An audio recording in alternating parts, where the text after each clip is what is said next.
Hello everyone, welcome back to my channel. আশা করি আপনারা সবাই খুব ভালো আছেন, সুস্থ আছেন। আর আজ হচ্ছে আমরা যাচ্ছি, রবিবার যাচ্ছি হচ্ছে কলকাতা।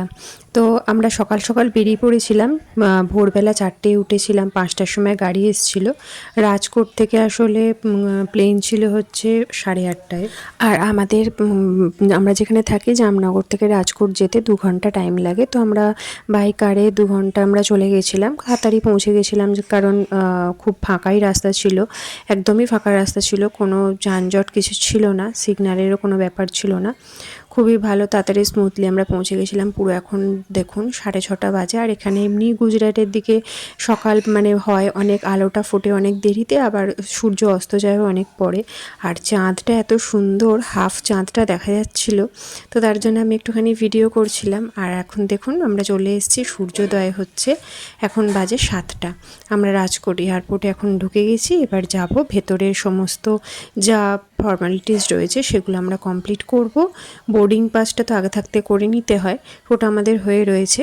আমরা চেকিংটা করতে হবে আর বোর্ডিং পাসটা কালেক্ট করতে হবে।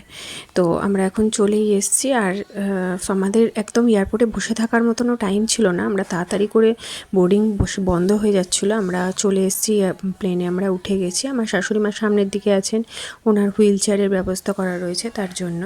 আর এখানে সিটগুলো এরকম পড়েছিল, সোমের তো খুবই ইচ্ছা করছিলো এখানে আসার জন্য, এই জানলার ধারে। বাট পরে প্লেনটা ছাড়ার পরে মিঠি ওইদিকে চলে গেছিলো, এক্সচেঞ্জ করে নিয়েছিল, ওর বাবা ওদিকটা চলে গেছিলো, মিটি চলে এসেছিলো। তো তারপরে আমাদের এটা ব্রেকফাস্ট দিয়ে গেল, একটা বান টাইপের ছিল, ভেতরে পুর ভরা, ভালোই মোটামুটি ছিল, আর জলের বোতল একটা করে দিয়েছিল। এটাই ছিল আমাদের এই প্লেনের ব্রেকফাস্ট। মিঠি ওই ঘুমিয়ে পড়েছিল, তারপরে ও খেলো, অল্প একটুখানি খেলো, তারপরে আর সেইভাবে খাইনি। নেক্সট প্লেনেতে তখনও একটু খেয়েছিল, ওর আসলে এখন ঘুমটা খুব ছিল, ওকে একটু দুধ দিলাম, দুধটা খেয়ে তারপরে ঘুমিয়ে পড়েছিল। আর এই যে মিঠি এখন কলা খাচ্ছে, এটা হচ্ছে আমরা আবার দুপুরবেলাতে 11টা 11:30টার সময়তেই প্লেনটা ছেড়েছে, তো সেই প্লেনেতেও আমরা উঠে পড়েছি। রাজকোট থেকে বোম্বে এসেছি, বোম্বে থেকে তারপর আবার কলকাতা। তো বোম্বেতেও এখানে আমরা প্লেনের মধ্যে আমরা উঠে পড়েছি। আর এই যে বোম্বের দেখুন, একটা নিচটা দেখলেই আশেপাশটা বোঝা যায় যে এটা বোম্বে শহর। আর সামনেই সমুদ্রটাও রয়েছে, খুব সুন্দর, এত সুন্দর দেখতে লাগছিল। তো এদিকে যেতে যেতেও মিঠি 2টো কলা খেলো, খেয়ে তারপরে ঘুমিয়ে পড়েছিল। তারপর খানিকক্ষণ বাদেই আমাদের আবার লাঞ্চের একটু খাবার আসলো, স্ন্যাক্স। তো আমরা বাড়িতে গিয়েও আর সেইভাবে কিছু খাওয়া দাওয়া করতে পারিনি সেদিনকে। রাত্রি যেদিনকে আমরা যাচ্ছি রবিবার দিন গিয়ে তারপরে আমার 2 ননদরা এসেছিলো, আমার বড় ননদ খাবার করে নিয়ে এসেছিলো। রাত্রির আর আমাদের কিছু খাবার বানাতে হয়নি। আর যেহেতু জামনগরে আমাদের বিরিয়ানিটা, আমাদের কলকাতা স্টাইলের বিরিয়ানি পাই না, তো তার জন্য আমি অনেক দিন ধরে বিরিয়ানি করছিলাম। তো সোমের বাবা ওই জন্য দুপুরবেলাতে গিয়েই আমরা পৌঁছতে 3টে হয়ে গেছিলো। আর এখানে দেখুন আমাদের লাঞ্চ দিয়েছে, বাচ্চাদের জন্য আলাদা দিয়েছে। ও দেখুন ঘুমটা মিঠির ছাড়ছে না একদম, ঘুমিয়ে পড়েছিল খুবই জোরে। আসলে ও উঠেছে 4:30 4:45টার সময়। তো মিঠির এরকম চাউমিন দিয়েছে, আর এরকম ব্রাউনি টাইপের দিয়েছিল। আর আমাদেরকেও দিয়েছিল পাউরুটি টাইপের দিয়েছিল, ভালোই ছিল, খারাপ ছিল না। তো যেটা আর কি বলছিলাম, যে যাওয়ার পরে আমরা পৌঁছানোর পরে সোমের বাবা নিয়ে এসেছিলো একটু বিরিয়ানি। তো গিয়ে আর ভিডিও করার আর ইচ্ছা ছিল না, মনে হচ্ছিলো কখন একটুখানি শোবো। তো যাই হোক, ওই আর কি আমরা বিরিয়ানি খেয়ে তারপরে একটুখানি রেস্ট নিয়েছিলাম, শুয়েছিলাম। আর ঘরদোর তো খুবই নোংরা হয়েছিল, ধুলো টুলো পড়েছিল। আর এখানটা দেখুন এত সুন্দর লাগছে, মেঘগুলো পুরো ভেসে ভেসে যাচ্ছে, তো তার জন্য একটুখানি ভিডিও করেছিলাম। আমি সেরকমভাবে ভিডিও করি না খুব একটা, তো এবারে খুব ভালো লাগছিলো। আর যেহেতু আমাদের কলকাতাতে ওয়েস্ট বেঙ্গলে একটু বৃষ্টির ওয়েদার বলে একটু প্লেনটা একটুখানি কাঁপছিল খুব মেঘটার জন্য। তো যাই হোক, এইভাবেই আর কি আমাদের টাইম কেটে গেল। তারপর আমি ওখানে বসে একটু ওয়াইফাই, ফ্লাইটের যে ওয়াইফাই আছে সেই ওয়াইফাই দিয়ে আমি একটু কুচকুচ হোতায় দেখছিলাম সিনেমাটা। আর এই যে দেখুন, আমরা এবারে ল্যান্ড করব, আমাদের অলরেডি কলকাতায় আমরা চলে এসেছি। এখন মনে হচ্ছে কতক্ষণে ল্যান্ড করব, এরকম একটা ব্যাপার। তো এই আর কি সারাদিন এরমভাবেই কাটলো আমাদের। আর একটাই শুধু মানে সোমের বাবা একদমই ছুটি পাচ্ছিল না। লাস্টে যখন ছুটি স্যার বললেন একটু দরকারই এসছে, সোমের বাবার তো একটা বাড়িতে তো একটু দরকার থাকেই, যতই হোক কলকাতাতে বাড়ি থাকলে। তো সোমের বাবার একটুখানি দরকার ছিল কিন্তু ছুটি পাচ্ছিল না।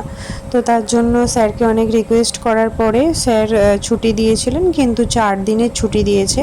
আমরা সানডে যাচ্ছি, কিন্তু সোমের বাবাকে থার্সডেতেই ব্যাক করে চলে আসতে হবে। ও ফ্রাইডে থেকে ওকে আবার কাজে জয়েন করতে হবে। কিন্তু আমাদের হচ্ছে নেক্সট ওয়েডনেসডে আমাদের মানে 26 তারিখে আমরা আসবো, আর সোমের বাবা হচ্ছে এই বৃহস্পতিবারই চলে আসবে। মানে ও একাই ফিরবে, তারপরে আমরা ফিরবো। গিয়েও আবার ওখানে আমরা একটা ফ্ল্যাট দেখেছি, যেটা আপনাদের সাথে শেয়ার করা হয়নি। মানে যে ফ্ল্যাটটায় আমরা আছি ওই ফ্ল্যাটটা খুবই ছোট মনে হচ্ছিল। মানে আমাদের ধরুন এখন তো ওখানেই থাকতে হবে, আমার বাবা মা বোন আমার ননদরা গেলে সেখানে থাকার জায়গা নেই। তো তার জন্যই আর কি যখন বার্থডে পার্টি ফার্টি কিছু আর কি সেলিব্রেট করা হয়, সেখানেও তার জন্য খুবই কম জায়গা মনে হয়। তো তার জন্য আমরা একটা ফ্ল্যাট নিয়েছি। তো সেই ফ্ল্যাটটা আপনাদের সাথে শেয়ার অবশ্যই করব। তার আগে এই আমরা কলকাতায় এলাম, এরপর আমি কলকাতাতে কি করছি না করছি সমস্তটা আপনাদের সাথে শেয়ার করব। নেক্সট ব্লগে সেগুলো আসতে চলেছে।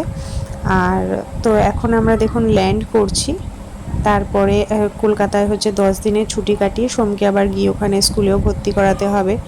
তো এই আর কি অনেক কাজও রয়েছে কলকাতাতে, একটুখানি মানে মনটা একটু চেঞ্জ করার জন্য আসা। তার মধ্যে বাবা মাও রয়েছে। আর সোমের আর মিঠির তো খুবই ইন্টারেস্ট মানে আসার জন্য। মানে ওর তো ওরা মানে আসার পরে বলছে আর ওখানে যাব না। আবার কিছু কিছু প্রবলেম আছে যেগুলো কলকাতাতে যে সেখানে ওখানে ওদের খুব সুবিধে, সেটার জন্য তখন আবার বলে যে না ওখানেই থাকবো। তারপর বাবার কাছে থাকতেও একটুখানি ভালোই লাগে ওদের, মানে সপ্তাহে সপ্তাহে ঘুরতে যেতে পারে। তো আমাদের প্লেনটা দেখুন ল্যান্ড করব হয়ে গেছে একদম। এরপর খুব তাড়াতাড়ি আর কি প্লেনটা ল্যান্ড করে যাবে। আর তো চলুন তাহলে আজকের ভিডিওটাও এখানেই শেষ করব। বাড়ি গিয়ে আর তো মানে এনার্জি একদমই নেই মানে কথা বলার।